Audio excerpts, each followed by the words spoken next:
A lot of you guys that listen to the show are trying to figure out how to create content or create a virtual online business and kind of do it outside of the confines of the system, if you know what I'm saying. Well, I've got a company that's helping you do exactly that. It's privacypost.io. They're a privacy by default virtual mail and business center designed for the location independent, expat, and international entrepreneurs seeking financial freedom. Their services include, this is so cool to me, a virtual mail box, obviously, a professional business address, privacy trust services, company formation, a Portugal D7 residency, and check this out, a virtual residency in the privacy-respecting and income tax-free state of South Dakota. PrivacyPost.io protects you from third parties, protects you from overreaching government agencies, and from complicit cloud platforms invading your private, personal, and business information. Privacy is something we all value, right? It's freedom of association, expression, commerce, and mobility. If you want to start a business online, go check out privacypost.io. You can basically work outside of the confines of the system that none of us like to work within. Go check them out at privacypost.io for more information.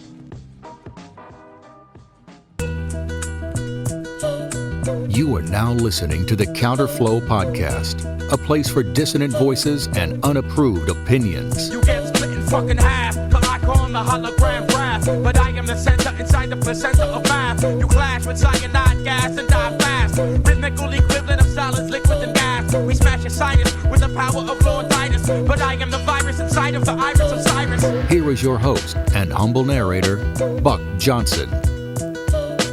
Hey, what's up, you guys? Welcome back once again to the Counterflow Podcast. Great to have you with me once again. Hope your week's going well. I think the freeze here, the deep freeze. Remember last year in Texas, I'm sure most of you guys heard about it, this massive ice storm and all kinds of power outages and everything. I think this year it was not quite the same. It appears that within the media and a lot of people around here were still shell-shocked from last year. And there was all these warnings, all right, get ready, hunker down. And I drove through it from work to home, and I didn't slide around even. So the great ice storm of 2022 seems to be not quite what it was in 2021. I think that's a good thing. So I'm glad you guys are here. Today, I've got a friend of mine named LB Muñiz on the show, and he's the proprietor over at BeenAwake.com. He's got a podcast over there. He writes a lot over there, philosophy and commentary against the woke. I know you guys like the sound of that. So I follow his writing, and there was a piece that he put out the other day called Why They're Suddenly Telling the Truth.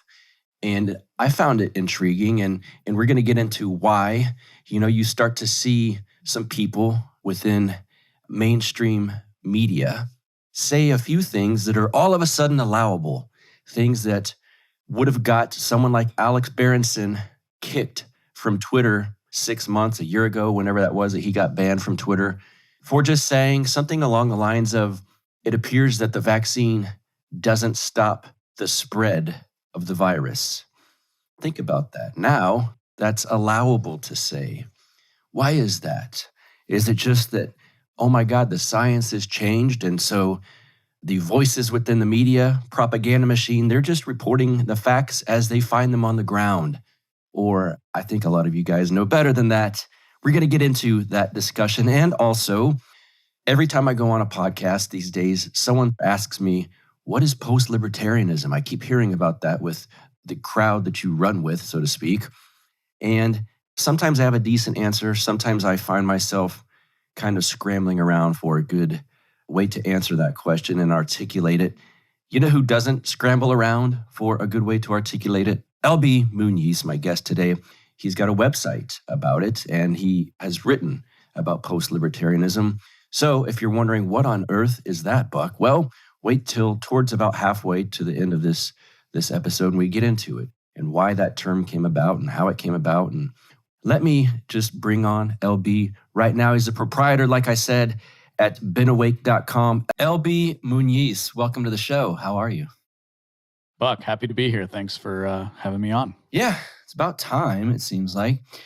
Since this is your first time, before we jump into the amazing content that we're going to put out in this episode, tell my audience whatever you want them, what they should know about you. So I'm a writer, podcaster, dare I say thinker.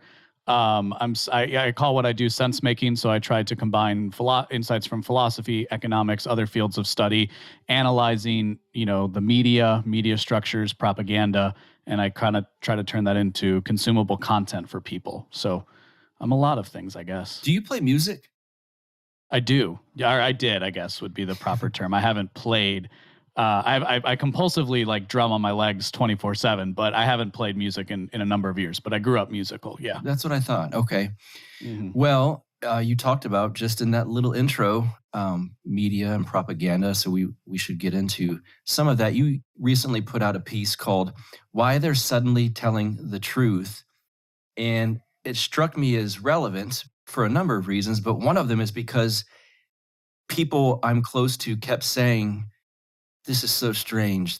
All of a sudden, like you linked to the Bill Maher episode with Barry Weiss and that congressman from New York, I believe. I still watch Bill Maher almost every week, and I've done that for years and years. He's one of the few people on the left that I can watch and say I disagree with that or I agree with that. It's not complete lunacy like a lot of people.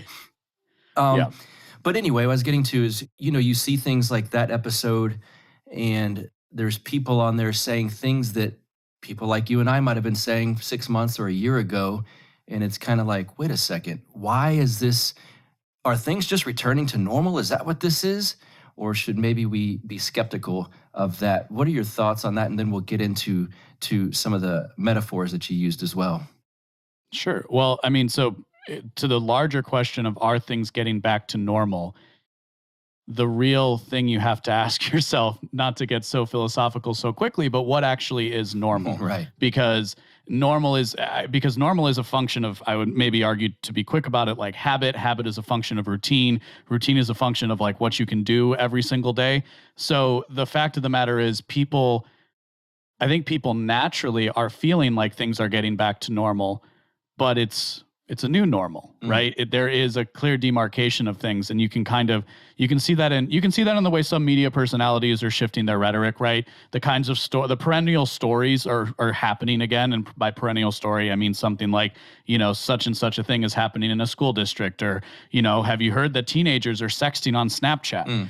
What that means for your kids, right? Like these like classic. These classic news stories that exist year after year that you can kind of write about at any point in time, right? There's always going to be something that the kids are doing that the parents don't understand, right? There's something to that with generation. So I wrote the piece for a few reasons, but it was you actually captured the sentiment of that. I was seeing that from people who I was friends with too, and specifically people kind of in our space where we credit ourselves at being maybe ahead of the news cycle or ahead of the news cycle, or, in that you're going to do a show and be a podcaster, right? You're trying to offer something beyond what, I don't know, I would have to argue the average person can, right? It's like I'm saying by doing a show, by taking on the responsibility of the microphone, you're saying, hey, I'm trying to bring something to other people because I'm asking you to watch this. And so it's a common thing, and I get it, but this is something that happens all the time. And one interesting thing about the entire narrative around the pandemic is how more people are tuned into that frequency to see these things, and so more people are like, wait a minute, why are they suddenly telling the truth? Mm-hmm. Well, one of the reasons why they suddenly tell the truth is because they always suddenly tell the truth, right? Like bankruptcy happens. How does bankruptcy happen? A little bit at a time and then all at once. There's always going to be a moment in time where all the information is released. There's the tell-all book or the historical or the history book is written. It's just a question of when that happens in time. Now, specifically, what I tried to capture in this piece is kind of is this concept I've been developing called narrative discipline. Mm-hmm. And I've been refining it over the last year or so. And the basic idea of narrative discipline is that the boundaries of debate are clearly set so players know where not to tread. But when those boundaries prove to be inaccurate, they can be changed, but only by establishing new boundaries that no one may step outside. And the narrative discipline is a function of social control, which is to say how you can, well, control the population at large. And control doesn't mean you have a chain around your neck or you're being led on a leash. Control is closer to like, well, I'm gonna bump you a little bit this way, right? You can't really, as far as I understand, like moving herds of cattle, you can't really get them to go the direction you want. You have to try and like pivot them off one. You have to try and get behind them from one way and move them a little bit at a time and a little bit at a time. That is effectively what I would argue the media does for a society at large, right? And any kind of media or government structure as well. So like the point is to say, what I spent too much time developing the concept and I forgot to put it. I forgot to say why they actually did start telling the truth, which is that we have internal passports in the United States of America, and those more than likely aren't going anywhere, right? Like in most major cities, and I live outside of one of them. In most major cities, if you don't have the proper documentation, you cannot get into an establishment, and that it's a brand new thing that hasn't existed in this country before, and in fact would be considered un-American up until 2 years ago. The idea, and in fact, the entire premise of the constitutional order is built around the idea that you have free travel throughout the United States. And so in December, what we saw was there was a flurry of court cases, and it wasn't quite sure what was going to happen with Biden's OSHA mandate. And then it was struck down, and then it was like reinstated briefly. And in that moment, right after Christmas or right around Christmas, which is when people are paying less attention to the news, right around that time, you saw a number of cities follow New York's lead and implement some kind of a vaccine passport. And you saw all of that. And then the new year hits, and suddenly we're talking more openly about the lab leak hypothesis. Suddenly we're talking about myocarditis. The CDC recognizes myocarditis as a side effect from these vaccines. Suddenly, now we're on to Joe Rogan, but for a little bit of time, right? Joe Rogan was just having these people on, and the narrative had to shift, I think, because of that. Yeah. So that was a mind dump. So I guess let's see where we go from there. One of the things I've noticed about Joe Rogan is it seems, and maybe in 6 months from now, I'll come back and go, why did I think that? But at the moment, it seems he's an extreme thorn in their side. And his COVID incident to me was about the worst thing that could happen to the narrative. He's early 50s, which is considered slightly older. He's older than me, so I can say old, but in good shape. And he didn't get the vaccine, and then he took the stuff that you're not supposed to take, and he was better within days. And they tried to smear that. CNN tried. I find it interesting that his audience is so much larger than CNN's. It's not even in the same ballpark. And CNN's trying to smear him on what he took, while there's a larger number of people listening to him and hear the actual truth behind it. Are people like him a thorn in their side to you? I think so. I think clearly. And what makes Joe Rogan more dangerous is he's a thorn he's a thorn in the, like, they made the thorn, right? He was created by the broader corporate media world. Right, why? Because he's talented, because he has skills, he's incredible. By all accounts, he's a hardworking individual. So right time, right place, right work ethic, you can go far for a lot of places with a lot of people, right? And for him, it just happened to lead him to this path. I generally believe him when he says he didn't really plan for any of this. And I think if you treat him as somebody who is, just kind of doing doing what he wants and trying to explore things, I think people are always trying to put their ideological frame on top of him. Yeah. My method relies on people telling me who they are first before I try to make, and I defer to who somebody says they are, as opposed to like what I think they are, unless again the evidence contradicts. Enough evidence builds up against that. So to the point of Joe Rogan, when he says like, I just talk to people who I find interesting, and he happens to be somebody who is open enough, curious enough, outside of the control of the austere, respectable media outlets, and he's able to, and his medium is to just have an open-ended conversation that requires no editing. It's a completely different way of knowing, is how I would really put it, what this podcasting is versus what the corporate news is, that cable news format in particular, right? And I think based off the strictures of the corporate structure, it leads to certain ways of disseminating information to a population at large. And the beautiful thing about the technological revolution is their influence is waning. Yeah. The dangerous thing about that is they still have a lot of power, because Joe Rogan's audience might be bigger, but who's listening to Joe Rogan versus who's listening to CNN? And at large, and with what concentration do those people have real power? Right. So it's a difference between, maybe let's say 10% of people in the House of Representatives listen to Joe Rogan. Do any of them have like a committee chair? Right. Would be kind of the answer. Or is it that everybody's watching CNN and the people who have most of the power are still watching an outlet like CNN? And of course, CNN is also kind of a placeholder, right? It's a heuristic where we're actually talking about like CNN, the New York Times, the Washington Post, Fox News, MSNBC. It's a whole ecosystem of sense making, right? That's failing. And that's why they're scared, because they're losing an audience. And so going back to social control for a second, that's one of the reasons why the rhetoric gets turned up so high. Because they're really not expanding their audience. They're just trying to maintain the control they have over the people and over the population at large. Can you talk about the pressure cooker metaphor that you used? Because I thought that was quite well done, and it helps kind of put a unique perspective on this scenario.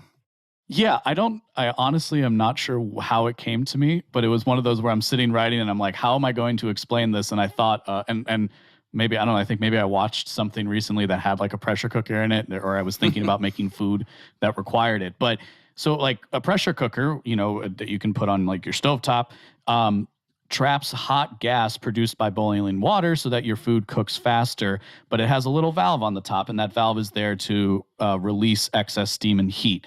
There's an analogy to draw here, is what I wrote in the piece, with the news cycle. Agenda-driven narratives are by definition not authentic, and moreover, so therefore can be built upon lies, right? Like an agenda-driven narrative can be built on a lie. Well, as anybody who's told a lie can remember, it's actually pretty tough to keep one going for a long period of time, especially the more complicated it gets.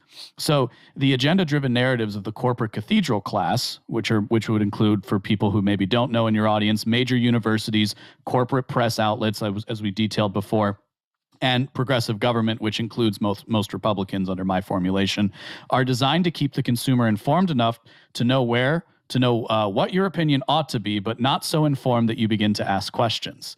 So again, going back to, we have to look at the video, not just the snapshot. Because people express this on mediums like Twitter by saying like, oh, a year ago, X opinion would have gotten you banned. Yeah. And that's completely accurate. I'm not like denying that truth. What I'm trying to do here is explain the phenomena by which this is happening, because this is something new, and it's something we're kind of living through in real time. And that's where, again, the idea of narrative discipline comes in here. So, we got to let some steam off. So let's throw Barry Weiss on Bill Maher. And I'm using they doesn't mean that this is planned. They just means these kinds of things happen as a function of, again, the ecosystem of the news cycle and the way these institutions disseminate information across the population at large. So someone like Barry Weiss goes on, and Barry Weiss is pedigreed, has all the proper credentials. Shout out to Jeff Deist, who was saying when she left the New York Times that she would end up okay, which is he just made mention of that on, I can't remember on what show, but it was just a very good observation, and it was of course completely accurate, because now she has a very successful career on Substack.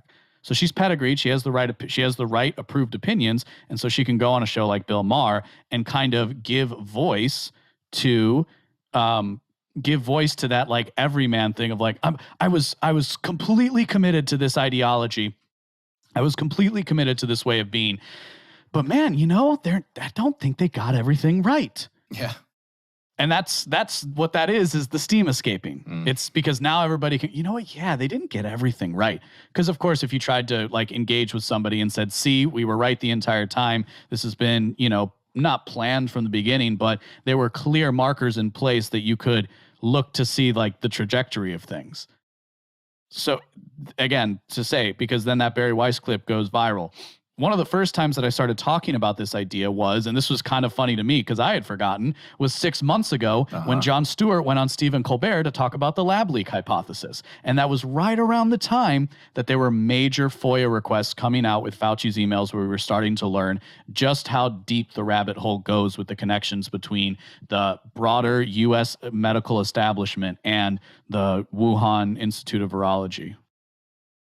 Sorry, we probably just got off YouTube, didn't we? No, that's all right. That's all right. But so that's the basic idea behind the letting off steam and using that pressure cooker as an analogy. Is like they want you to kind of be a tender piece of meat that they can later, you know, use for their purpose. But if they didn't let the pressure off, suddenly that nice little cooker becomes a bomb, right? It becomes something that's going to explode. So we actually can understand that we see these things play out at a population level in these media outlets. And some people might be skeptical of that, and I don't blame you for it. And in fact, you know, I appreciate that. But it is important to remember, because if you're somebody that's always watching a show, you don't see the production. It's important to remember the production that goes behind shows like Bill Maher. It's important to remember the shows that go behind. The production that goes behind an episode of Joe Rogan, right? Like, or anybody who, again, is taking on the responsibility of the microphone is hopefully, I'm not saying everybody does this, but is hopefully thinking about what they have to say and how is it going to help people or, you know, hurt people, as the case may be. But the idea is if I'm holding the microphone, it's because I want my voice amplified across a broader selection of people. And that goes for somebody like Barry Weiss and Bill Maher. It's not a criticism. It's just a necessary observation with our media landscape that's so inundated with media and with, you know, we have content creators, influencers. What are these categories really? Yeah, right. Talk about the value or lack thereof in pointing out hypocrisy. And just as an aside here, I won't give my opinion on it. I'll let you give yours. But I watch Tucker Carlson fairly regularly, and sometimes that bleeds into me watching Sean Hannity briefly, as long as I can take it. The difference between those two, it's a pretty wide gap. But the first 10 minutes last night of Sean Hannity was pointing out hypocrisy on the left and saying, could you imagine if that was us saying that? Could you imagine if a Republican, you know, that whole thing? Can you talk about that? Yeah, we need to stop. Yeah. We need to stop doing that. It's a very natural thing, but you know, it's funny because like someone like Sean Hannity has been on TV as long as I've been, you know, paying attention to politics and the news. He's probably been on the radio as long as I've been alive.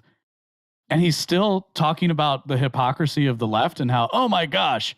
Now, why do we do that? We do that because it's a nice emotional release. So my point is never I'm not trying to take that away from people or saying to the person who just consumes news, right? And to the person who consumes news, you're right to feel that way. Right. And so what somebody like Sean Hannity is doing is capitalizing on that feeling and giving you that emotional release. What I think people should be doing is feeling that emotion, right? Feel the emotion in the moment, but you have to figure out a way to move beyond that. And one of the reasons why conservatism, I think, has issues and why they've, you know, the broader conservative movement, what has it actually conserved, is a very important question to ask in 2022. I think part of that is because they never move off that idea of, well, they're just hypocrites. Oh my gosh, it's a double standard. Yeah, it's a double standard. That's a different game you play when you understand that it's a double standard. So you better start playing that game properly. And I think that's definitely the, again, going back to the corporate like cable news format and like old school AM talk radio and how YouTube and podcasting has really broken that mold is that, you know, it shows the hypocrisy. That's the word that came to mind. But it shows, what it does is it shows the way you can actually access and interface with information in a better way. Right. Again, I'm not really sure. Sean Hannity, I don't know. I don't how many young people are listening to him. I don't mean that to be disrespectful. No, I'm sure I could have a drink with the guy. You know, I kind of just say that because it's something you say. But like when I was really into Fox News, when I was like in my early 20s, I went through a heavy Fox News consumption phase. And the joke I used to say is like Hannity was as close to trash TV as I could get. Yeah. And like reality TV as I could get, because basically he just has people on there yelling at each other the whole time.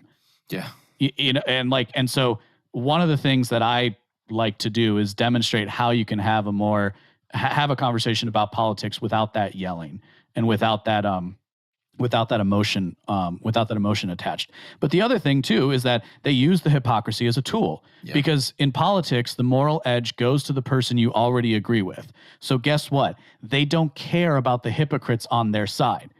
And in general, you tend to excuse hypocrisy of people, quote unquote, on your side as opposed to people on the other side, right? If you're a Patriots fan, you're going to defend or a Houston Astros fan, you're going to defend you're going to defend the calling, the strike calling or whatever, like calling the pitches or like stealing people's playbook or things like that. But if you're outside of that, it's, oh my gosh, Bill Belichick is the worst coach in the history of the world. Tom Brady is a fake, a phony, right? Like this is just kind of how we naturally are as people. There's nothing wrong with that. What I'm saying is we can go further. And when you understand that the hypocrisy is actually useful, right? Because it's kind of a bungee effect where like you're super outraged but in 6 months, your friend is super outraged. You kind of get pissed off because they probably told you off 6 months ago as it relates to mask wearing or anything else that we see. This is also a reinforcement of the social control. It is the case, right? What's the old adage? It's if you're fighting amongst each other, you're not looking up to see who's controlling you. It is in many ways that. I have some friends that I love dearly that I would consider fairly blue-pilled on politics in general. And one of the things I've heard from one of them is something along the lines of, well, of course the news narrative is going to change. It changes as the science changes of this pandemic. What would you say to something like that? Well, gosh, it would depend. You know, because you can point out, look at Fauci's changed his mind 20 times on the mask. You need them, you don't need them, you need two, you don't need, now the cloth ones don't work. We would point out saying we knew they didn't work from the very beginning. I would at least. And a lot of people, one of my friends specifically, who doesn't listen to this show, so it's just fine that I just bring that up, would say, well, yes, he changed with this mask updates as the science came in and he learned new facts. What would you say to something like that? I don't know what I would say to the person, if I'm being honest, because I'm not sure what I could say. Mm-hmm. And in that instance, I'm more concerned with, so then the real question is this relationship worth it to me?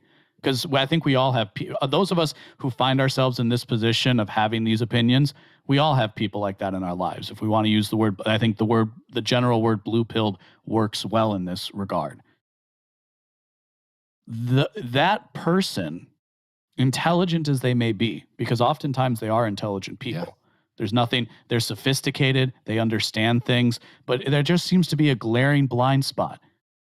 It's not that there's a glaring blind spot. They're following what the authorities of the society that they were raised in are saying. So that's why I'm not sure what I would say to a person like that.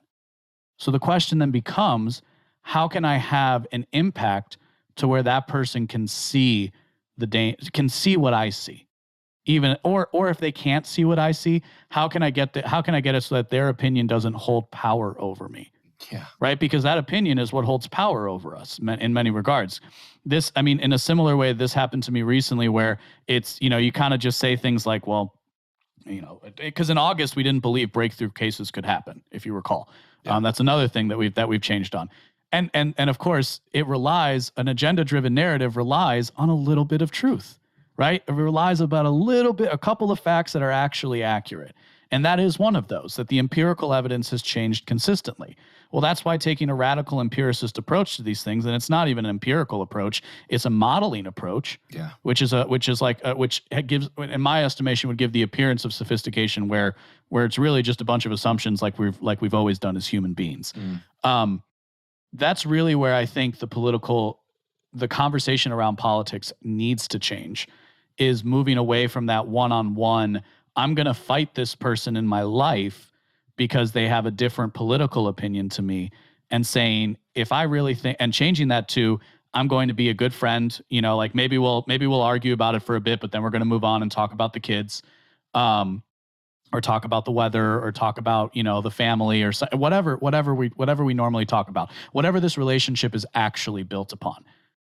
And of course, if you find then that it's not built upon anything but you two disagreeing about politics, you have a different decision to make. Yeah. Well put. But then, go ahead. But one more point real quick is just to say, the follow-up to that, though, isn't to say like you can't make a difference. It's a question of how you make that difference.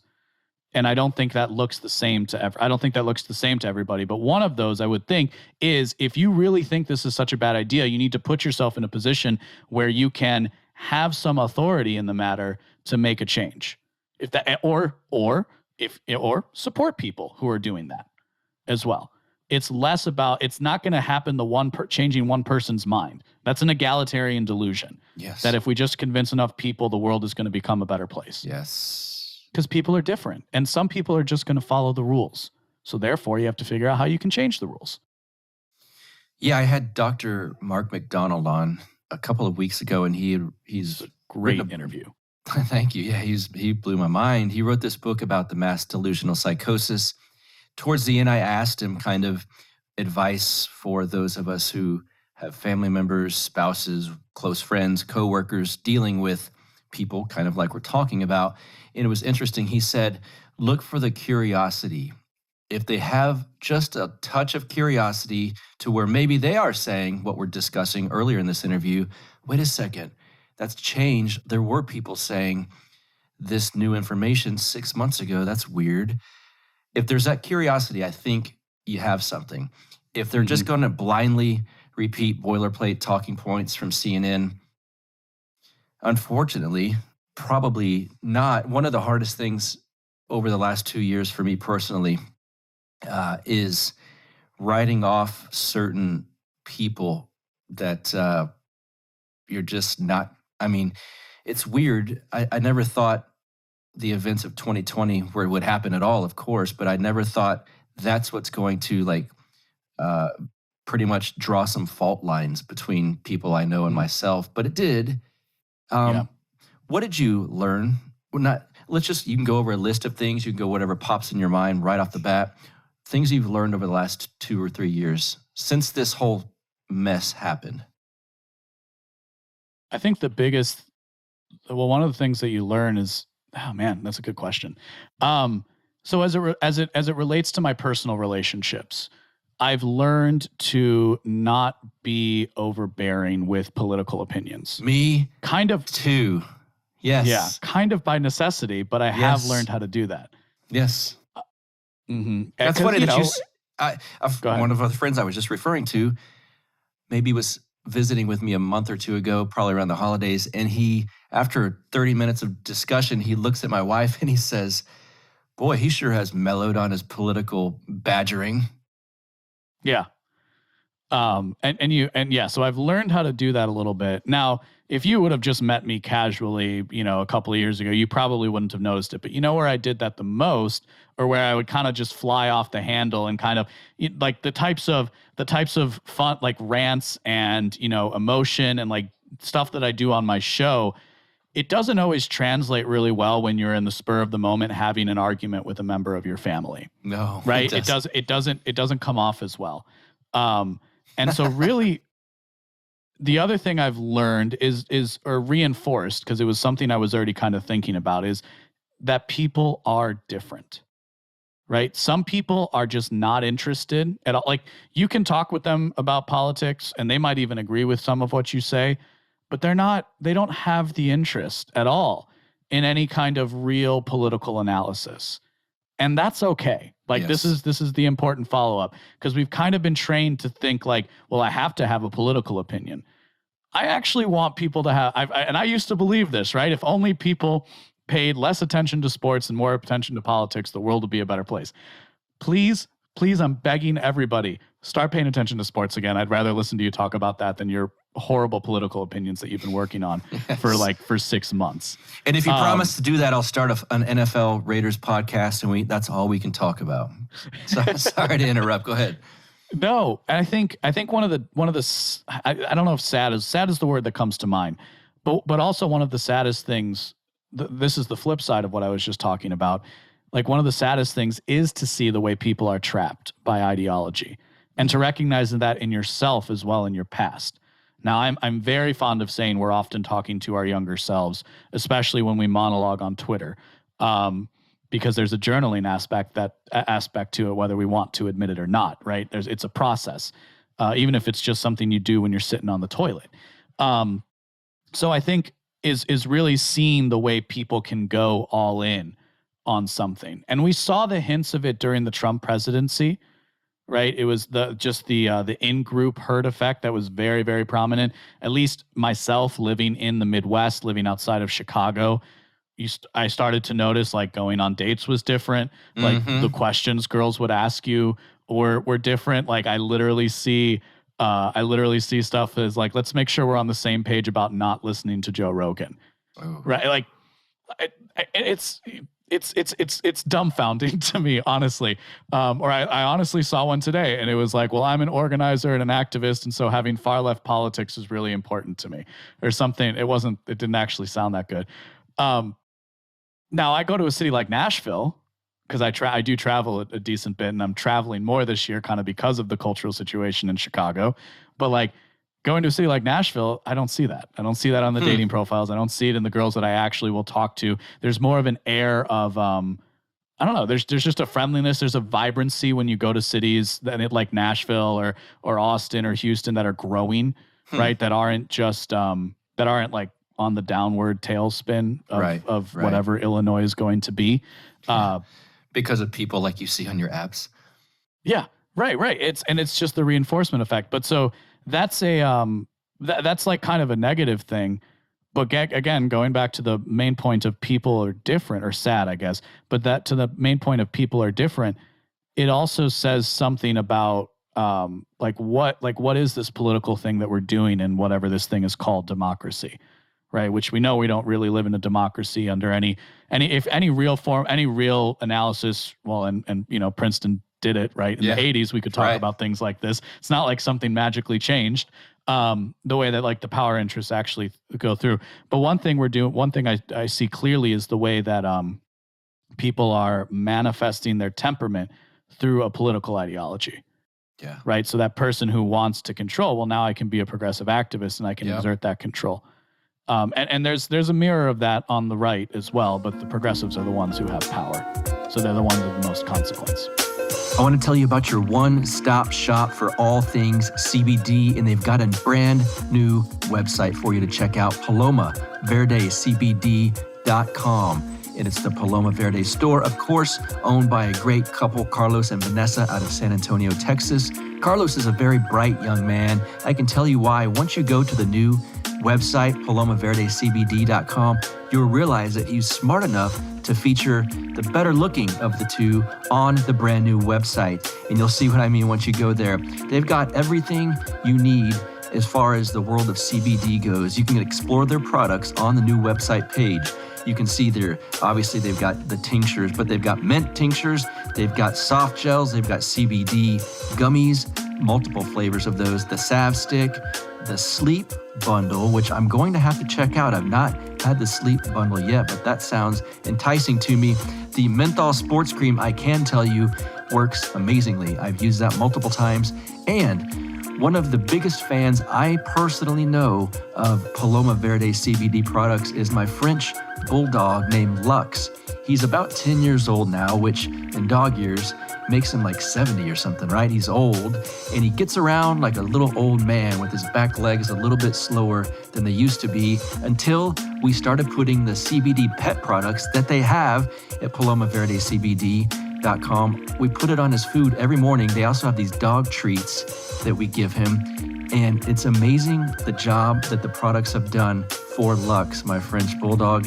Now he's trotting around like he's young again. He gets in and out of the doggy door with ease, which is a relief to me, I can tell you that. So, of course, I've got a promo code for you. It is BUCK, B-U-C-K. When you enter BUCK, the promo code at checkout, you get 25% off of all of your orders over $75, which is a bargain. That's over at PalomaVerdeCBD.com, their new website. Promo code BUCK, get you 25% off all orders over $75. Let's get back to the show. Something that has popped up in our circles over the last, I'd say 2 years, but maybe a year, is something called post-libertarianism.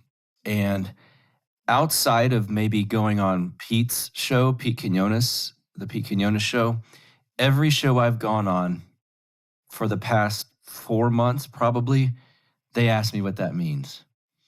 And I never can articulate it as well as you can. For one, part of my problem with articulating it well is it was so organic and quick, and all of a sudden the title stuck. I believe Pete and or Matt Erickson got it from a Charlemagne video. Pete had an episode with it. I believe Matt Erickson had something on King Pilled. I did a live stream with it with all of these people on it.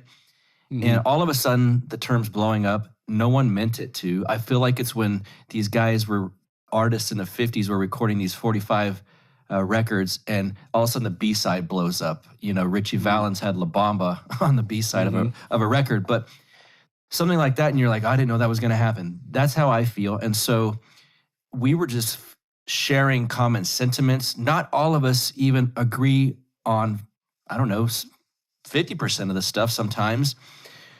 And now the term seems to be ubiquitous, at least in libertarian circles. I don't want to bore my audience that is going, what are you talking about post-libertarianism? But I know a lot of you guys listening are at least familiar with the term. LB wrote a paper on it and has an actual website based upon it. So I wanted to have, since he's here, and now I can study this recording later and answer as he answers to me. We'll get into the weeds on this, LB. But off the top, what is post-libertarianism? Well, I don't think it's an ism. I don't think there's going to be one ism. I think it's a moment in history. I think it's a moment in time. And I think the post-libertarian moment occurs when a libertarian, faced with the lockdowns of 2020, realizes that dogmatic professions of faith and popular democratic solutions are not enough to overcome the tyranny of our day. Now that should have hit a lot of people to where they say, well, I think that was kind of me. Maybe it doesn't. Let's dive deeper then. Why did this happen? And let me ask you this also. When did it come up on your radar? It would have been the spring of, you know what? I'm trying to think. Definitely in June. I know I was talking about it, June of 2021. I was definitely talking about it. It may be a little bit before that. Just I was listening to some of Matt Erickson's critiques. I had, Pete's disagreements with the LPMC as well. Really, this came on my radar, to be honest, is because I joined the LPMC to try and take over the Libertarian Party. And so I was hearing critics, and my method, again, the skepticism that I return to, my method involves hearing out these critiques, because at the very least I could have been the guy to say this is stupid. And then the more I listened, the more I realized, no, there was something here. And in fact, these were, in some cases, they were arguments that I had thought of and kind of put to bed. And then in other cases, they were brand new arguments that I had never heard before that really changed my perspective. So I think the biggest reason why it happened is that, again, the lockdowns of 2020. Again, going back to the thing we talked about in the beginning, it's a different frame, right? We call them vaccine passports, but they're internal. They're internal passports, the way like China has, right? You don't get to just go anywhere in China. And again, to the point, it's against the, if we're going to hold up the Constitution as the thing that holds the United States together, then, it's against the Constitution. And to the point then to follow that argument would be, if they're not going to abide by the Constitution, then we don't have to consider the government legitimate, in which case we're at the position of the founding of this country, right? In the course of human events, right? As the case may be. But so I think that's one of the big reasons why it happened. I also believe that in these broader libertarian, liberty-oriented circles, in that they exist, the other big reason why it happened and why it's been like a schism has to do with the fact that this is specifically about political strategy, and that people were realizing that a political strategy needs to happen. And so the question is, what kind of political strategy do you take upon? And let me put it this way. In 2008, in 2006, if you were a libertarian who wanted to get elected to office, you wouldn't be considered an apostate if you decided to run as a Republican. But in 2021, we can't do that because, we're trying to take over the Libertarian Party. Yes. Right. Yes. And I say this as somebody who was on the inside of that, and it kind of bothers me a little bit to speak out against it, because I still like the people in it. But part of taking on the responsibility of the microphone is saying that I have to, is saying what I think and not lying. Right. And so, and it's to the point is, do I think the Libertarian Party is able to be taken over? Yes. Yeah. Do I think we should waste our time doing that? Well, by me saying waste, the answer is obviously no. Right. Yeah, part of how would I phrase this? There's times where I feel bad. I don't like the image that I'm dissing people that I know and like within the LP. The good people within the LP, we know who I'm talking about, because I'm not.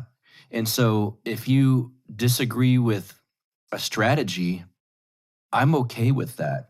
However, it seems to be that they're on their side of it.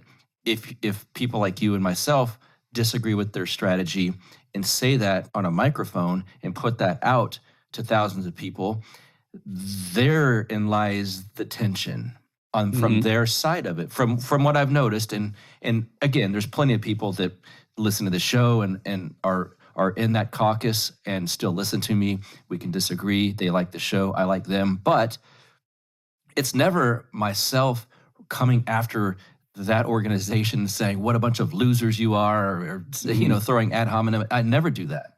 But the pushback has come from that side towards people like myself, and I know for sure Pete and Mark. Have you seen that at all as well? I haven't seen that personally per se. I think that has to do with the fact that I'm relatively new on the scene, so my profile isn't that large, so I can kind of fly under the radar. But to the specifics of in a state like Illinois, the guys that I know here that are still planning to go to Reno, we get along fine. Okay. You know what I mean? They understand that they just see it as a different path. And again, to reiterate, and just to make the point is, this is doing the show, doing the writing. That's what I like to do. And I think I'm pretty good at it too. So it wasn't that I decided to join the LPMC and then I decided to create the Been Awake Project for Better Sense Making. The order was reversed. I started this project to just really get my thoughts out there, some thoughts that I had had for years in some cases, some things that I was just developing, and to try and, again, add to the conversation, bring people to a better understanding, take on that responsibility of the microphone that I keep coming back to in this conversation. And then I decided, well, if I'm going to talk about politics, maybe I should get into politics too. And it was the getting into it that I really realized that I don't think taking over the LP is worth it. Now, to your point, a lot of those guys are not going to change their minds. And you know what? I get that, because I understand that I can't change everybody's mind, right? Sometimes you have to find out for yourself. I heard somebody like Matt Erickson saying, don't join that the LP is a waste of time. And I still had to go in and figure it out for myself, because I'm one of those people. Yes. Okay. So there's a secondary point here, which is to say, all right, guys, so you want to keep doing what you're doing? Fine. Here's what I want to have happen. If we're going to run Dave Smith for president, because Dave Smith said join the LP and I joined the LP. Yeah. Okay. Just so we're very clear, that's because I love his show. He's been an inspiration as far as podcasting goes, and he's such an effective communicator. I really, really respect the man. And so he said, join the LP, because, you know, if we're going to do this, I need my people to join me. And so I did. And now I'm saying I'm not really too keen on the idea, but I still love the idea, romantic as though it may be, of somebody like Dave Smith, just like somebody like Ron Paul, espousing a certain set of ideas to the broader American population, to plant that seed from which the tree of liberty grows. So you know what I want in 2024? I want Dave Smith on the GOP debate stage for the primaries. Yeah. There's no reason. The only reason, there's two reasons why that won't happen. Either he doesn't want to do it, in which case, Dave, I completely respect that. If you don't want to run for president, I don't want you to run for president, because I understand what that does to a person, right? Even if you're doing it as a lark, understanding that it's not going to, you know, that the odds of you winning are astronomical. I understand if you don't want to do it. But if you do, whether the Meacocks take over the Libertarian Party, I think there's enough support within the broader population with his connections that he could get on at least a couple of the GOP debate stages, GOP debates. And if the LPMC is successful in taking over the party, well, they can change a bylaw so that Dave Smith can run in the GOP primary and then switch to the LP for the general. Guess what? All the money that's donated to his campaign is still used. I'm pretty okay. Fact check me on that, but I'm pretty sure if the Dave Smith 2024 campaign goes from the GOP to all that money raised for the campaign would stay with the campaign, even if he ran on the LP in the general election, because it's his war chest. Like, each politician has their own war chest of the funds that they themselves raise. They donate some of that to the party, which then gets kind of doled out, right? It's how you get your committee memberships and stuff. And some people will donate to the party directly, but if you like, the campaign is its own entity. Right, and so that campaign can hold money over a longer period of time.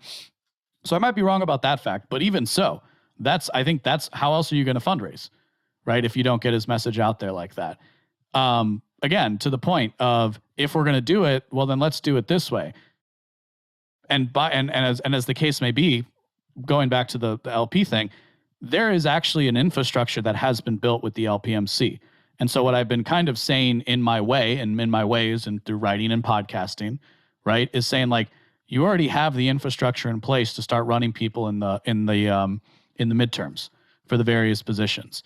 But the incentive structure isn't right, because everything about the LPMC is about taking over the Libertarian Party in May.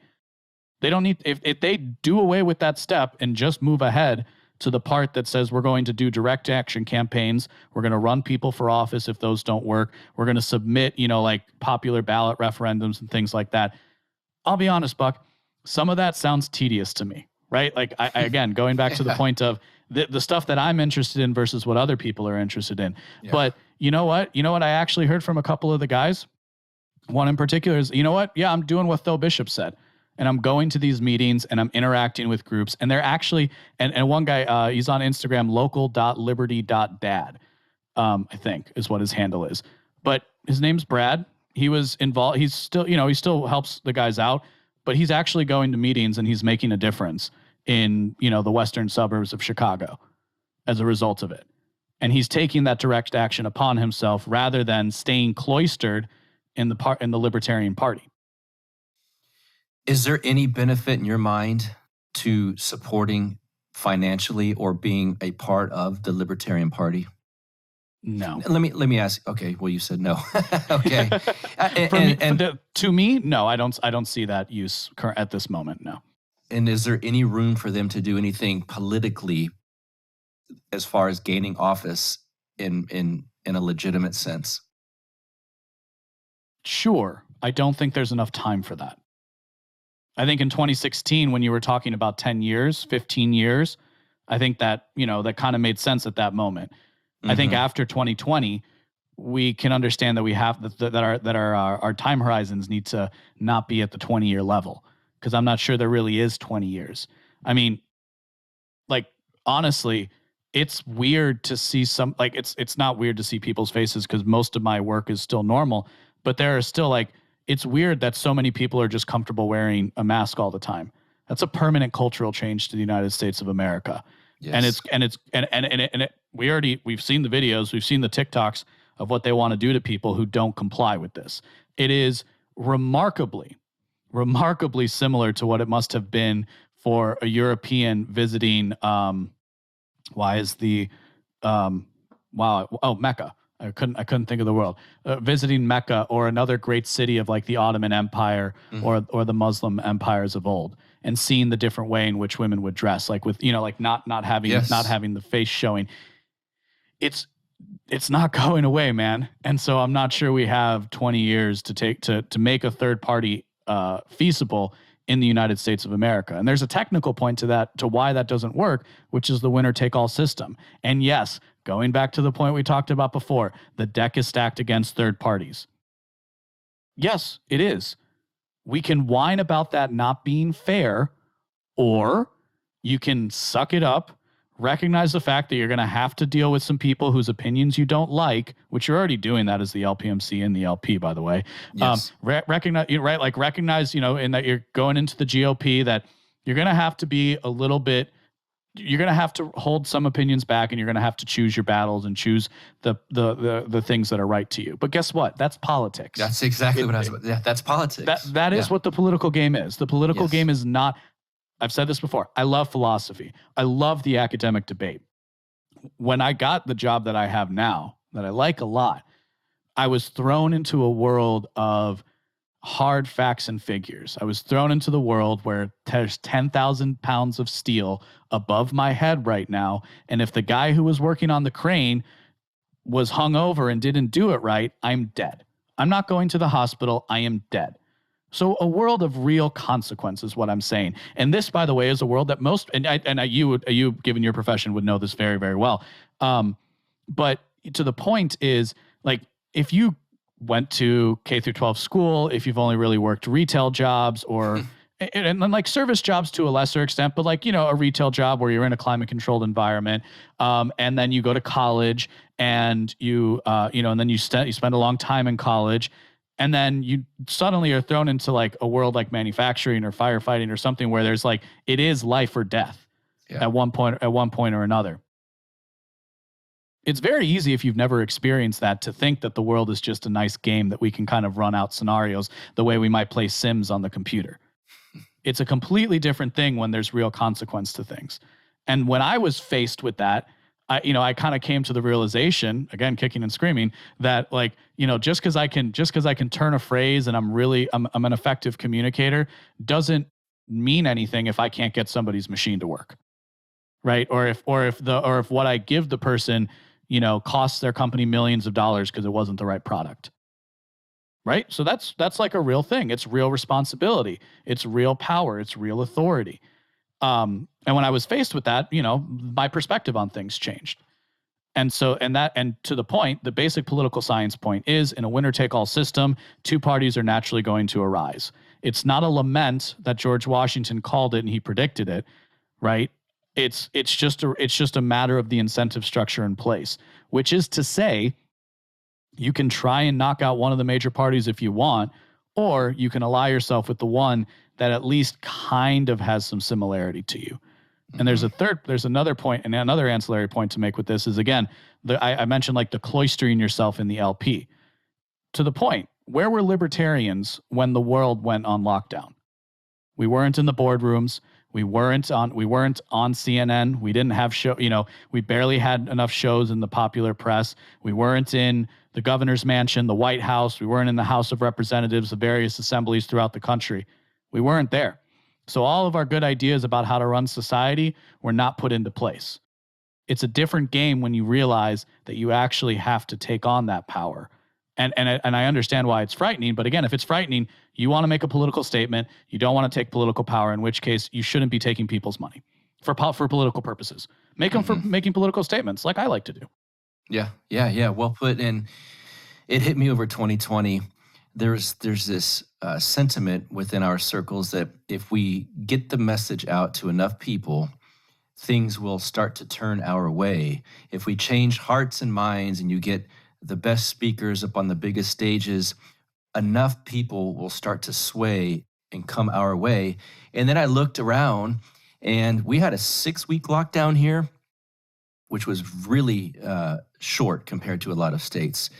And no mask mandate. Well, I can't even remember the mask mandate. But my point is, we didn't need cops for these kind of things. Yeah. There is plenty of people that were willing to be unpaid slave arms of the state and enforce this stuff by screaming in stores or reporting their neighbors.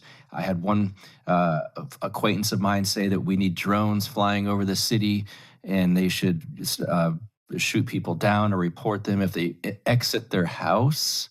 Yeah. So it hit me at that moment. Maybe that's the post-libertarian moment. Wait a second. Yeah. There's just, I'm not going to convince, these people are a little different than I had imagined they might be, and I will not be convincing them of anything as far as coming my way. The post-libertarian moment is recognizing how many Americans were already awake and how few of them truly ever cared. That's like I said, if people in Texas go back to being people in Texas, right? It's very natural. It's who we are. This is who we are as a species, right? Is to have these sorts of effects, because that people are aware and don't care is maybe a little uncharitable, because really people take ideas and run with them. So as somebody who's a libertarian, if you want to maximize freedom across the population, you're going to take that idea and you're going to run with it. You're going to figure out all the ways you can come up with solutions to make that happen, right? And specifically, if you take it on that you can't ever run for political office, but you can do it, but anything else. And there's a lot of great solutions that are within that realm. Again, I think the post-libertarian moment really deals with politics in particular, because of course, outside of politics, you should be, building your wealth, power, and influence, as the case may be. So that people take ideas and run with them doesn't surprise me, because that's what I've witnessed. And we just kind of really got that slapped in our face, to where if we have to stop people from walking outside of their homes, how do we do that? Right. And I'm going to just play Sims on my computer. Well, okay, I'm going to put drones in the air and I'm going to have a gun on that drone so I can shoot people when they walk outside of their houses. By the way, as the case may be, for the one person who hasn't heard this before, like that is literally how some of these models operate. Is like the way a Sims would operate, right? Like they assume people make the movements the way like the Sims assumes people make movements in that game. That's the modeling that turns into the quote unquote science, right? Is they're making that kind of assumption, like, okay, well, if nobody ever moves or does anything, again, you would understand this very well, Buck, and anybody who has a job that was like deemed essential, right? It's like, you're a firefighter, right? Yes. So if there was a fire, you guys weren't going to stay. You guys weren't staying at home, were you? You were going out there. If you're a trucker, and I'm not a trucker, but I log a lot of miles driving to see my customers and bringing them the product that I sell. It's like, like if you're a trucker, if you don't get food from point A to point B, there's no apples in this grocery store anymore, or there's no meat, or there's no gasoline for a community. You don't have a choice in that regard if things are dangerous out there. And of course, driving a semi-truck is a pretty dangerous thing. Fighting a fire is a pretty dangerous thing. So, the doctor you interviewed a couple weeks ago, I think, hit this very well when he talked about how like men didn't step up in the way that they were supposed to, in part of, I think, because of the way that we've been programmed recently. Just enough, right? Going back to the social control, just enough to where at the beginning, even though we all so many of us knew, and I think more people than would care to admit, all of us knew early on that this didn't feel right, that this was going to be different, right? That there was something off about the entire situation. But, and when you did that, when you said that, then you started to notice the way people were barking down your throat and really getting nasty with it, really getting nasty with their rhetoric. So the reality is the proper people in power didn't step up to have the conversations that needed to be had, to make the tough decisions that needed to be made, or put another way, they made the tough decisions that they wanted to make, right? If we can just save one life, where does that ethic come from? Right. Like that deeper ethic is analogous to like what Gadsad, I think, would call like a mind pathogen, or an idea pathogen, excuse me. So like it's hijacking a natural emotion you feel of saying like, well, if it could just save one life, if it could just save my grandmother's life, then obviously that has to work. Then we have to do it. That works very well as an individual. But again, talking about the responsibility that comes with a particular position, the people at the top, and yeah, it's the government for wants of a better system, but it's the people in government, the people in large corporations, they all made the same moves, and none of those moves were for protecting people's freedom. So I think you then start to have to ask yourself, like, how much of this was in place as a solution before these events happened, which is really how it works, by the way, is you have a lot of people taking ideas and running with them, and then something crazy happens, and then turns out this guy's idea gets run with. Right. And why does his idea get run with? Well, maybe he has like $10 billion that he's been spreading around, or $50 billion that he's been spreading around the world to, bring about certain policies that he agrees with. Right. See, this is the way things work. You're pushing those boundaries. In 6 months, what you just said might be mainstream. Yeah, it could very well be. They got to let that pressure out a little bit more. In the course of writing that piece, I actually went back and looked at some of the stuff I had covered. And there's an interesting interview. I think it might be linked in that piece. If not, I'll try and dig it up. But there's an interesting interview from January of 2021 between Jake Tapper and Bill Gates, where it's literally what happened. It's literally exactly what happened over 2021 is what he predicted. It's basically, he says we're going to have to stay in lockdowns for a few more weeks. As the spring comes, as the weather gets better, we're gonna open up a little bit more. As vaccines are rolled out, we're gonna have to do less social distancing. We're gonna have to have less lockdowns. Over the summer, we should see a change, but if we're not careful, by the fall, we're going to have to lock down again. In which case, at that point in 2022, it's going to be endemic, and it will just be something that we learn to live with. I am not far off in my paraphrasing of what that interview said. Wow. And yeah. And again, am I reading into something that I see because that's what ended up happening? Maybe. But also, when somebody has billions of dollars at their disposal and the access and the influence, I take what they say with more weight than I do with my friend who disagrees with me on politics. Right. Yeah. When someone, I think it was Pete said this to me yesterday, when someone with wealth, power, and influence speaks and predicts what's going to happen, you might want to just listen, at least consider it, because oftentimes it does. What do you do for fun? What do I do for fun? I have friends sometimes. No, I work a lot, actually. Yeah, I know. I wouldn't call myself a workaholic, but I guess I am. Writing is fun to me, but like I have like a group of friends, and we'll get together and do. I really like quality time.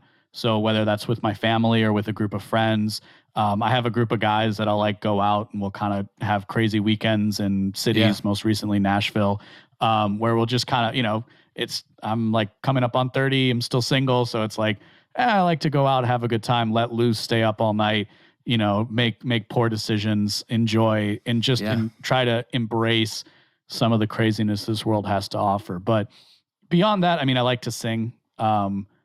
I like to, I haven't written music in a long time, but I always mean to, but beyond that, I try to spend time with the people who I care about and who care about me, and like develop relationships.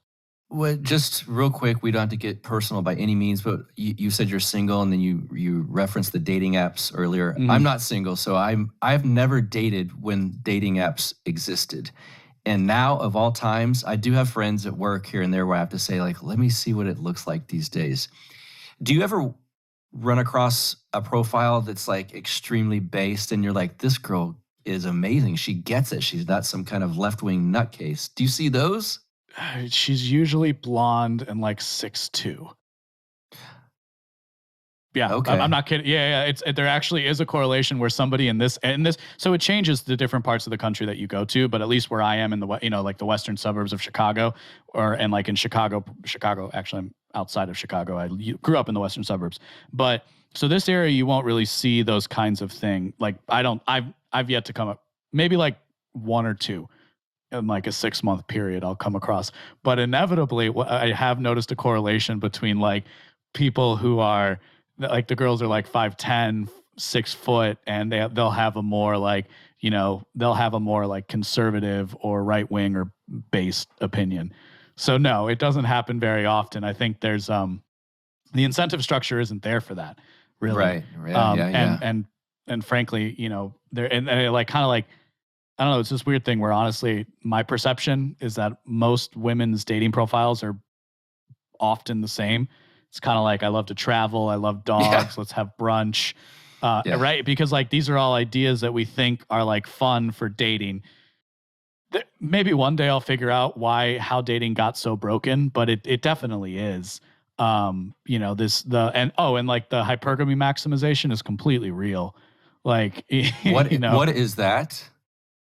So hypergamy is the idea that men tend to date across and down their social standing, and women tend to date across and up.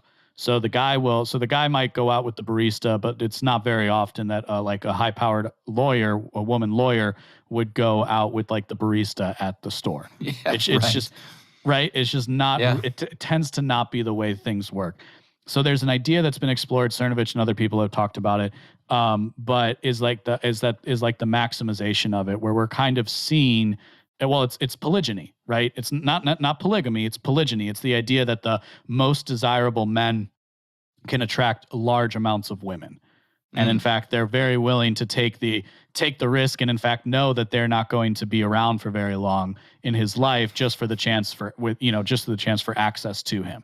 So this is, you know, it's a real thing, and it's kind of an interesting thing to witness, in fact, firsthand. And that's influenced at the cultural and societal level, by the way, right? Like people like to go out and have fun, but they're, you know, this goes back to Jordan Peterson talking about enforced monogamy at a cultural level. The idea that we want to reinforce monogamous relationships is anathema to some progressives, and certainly in a city like I live in, right? I have gone on a date with a girl where she said she wanted to like explore polyamory. It didn't go anywhere. With me, at least. Right. Fair point. Have you been catfished? Not like in the idea that somebody was not in the like somebody was completely different person. Yeah. Because I'm pretty savvy on those types of things. There is a tendency, and we all do this, right? The whole point of social media is like putting our best pictures out there. Angles. It's angles. Yeah, angle. LB. Yes. Yeah. Angles and filters, I assume. I mean, again, I'm not on these, but you haven't had to worry about it. But I mean, I would say that is less often, but again, maybe I'm also just not that desperate that I'm, you know, that I find myself in that situation. All right. Well, it's time. I had to ask those questions. I didn't even plan on that. There's no way I wrote down in this long list of things, ask about dating profiles, but you piqued my interest. Plug away. Plug everything you do and have and want people to listen and read. What I really would like for people to do is go to beenawake.com and subscribe with your email. I've been posting the post-libertarian moment in sections there. The entire essay that we talked about here can be found at postlibertarianmoment.com. You can also get on the email list that way. My home for the online presence, I'm trying to make it more and more my Substack. You know, like a lot of people have Patreons and locals channels, and I'm kind of committed to the Substack just because it works for me where I am right now. So that's really, if you want to make sure you're keeping up to date on everything I do, including my weekly Twitter roundups, which are always a lot of fun. People have been giving me good feedback on that. You please go subscribe with your email address. That way we stay in touch. That way, if there are massive wipeouts on social media, we can still have a line of communication with each other. So that would be beenawake.com. And of course, I'm on social media at the LB Muñiz, Muniz. Got it. I will link to all of those in the show notes page for this episode. LB, thanks, man. Thanks for being here. Had fun. It was a pleasure. All right. Thank you guys for once again being with me here on another episode of the Counterflow podcast. Thanks again to LB for gracing us with his presence this week. I enjoyed that conversation. If this show has any value to you, you can show me by being a Patreon donor. Patreon.com/counterflow, as little as $1 a month, or really there's no ceiling. You can give me anything and everything or nothing. It's all up to you. I appreciate it. As I always tell you guys, every penny I get from that goes right back into the show. I promise you that. You've got my word. leave a rating and a review on iTunes if that's the way you get this podcast. Those help get me out there in the algorithm, of course. And everything regarding this show can be found at counterflowpodcast.com. It's got all the past episodes. It's got the t-shirts, again, the Patreon link, my social media links, Twitter, Instagram, Facebook, all of that good stuff at counterflowpodcast.com. And by the way, I was on with my friend Pete Quinones on the Pete Quinones Show. And by the time this comes out, it might be 1 or 2 episodes ago. But we did some reading from a Samuel Francis book on James Burnham. And we discussed Suicide of the West. So go to the Pete Quinones Show and you can find that episode. Had a good time chatting about that book, and we did some reading through it. I think you guys will find it helpful. It brings a unique perspective, an older perspective that still works today. It's funny how when we read these old writings, oftentimes it's like history maybe doesn't repeat itself, but certainly rhymes. You guys have an excellent week. I will see you back here in a week. Take it easy. You get split in fucking half, cause I call him the hologram brass. But I am the center inside the placenta of math. You clash with cyanide gas and die fast. Rhythmical equivalent of solids, liquid and gas. We smash your sinus with the power of Lord Titus. But I am the virus inside of the iris of Cyrus. Like the sound of the Counterflow podcast? Our audio production is provided by Podsworth Media. Check them out at podsworth.com.